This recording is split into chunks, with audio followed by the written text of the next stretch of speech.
This is our 9x42 Bridgeport Model 2J, which is 1.5 horsepower, variable speed. It's got chrome ways with pretty good scraping still visible. One-shot lube. It's got a Bridgeport vise with swivel and 21 R8 collets and a drill chuck in it, as you can see. I'm going to run it for you now. We're in high range.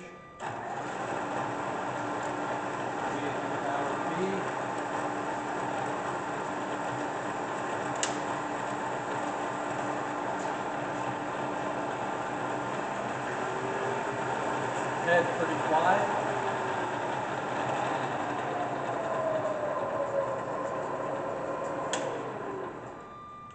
Going to low range.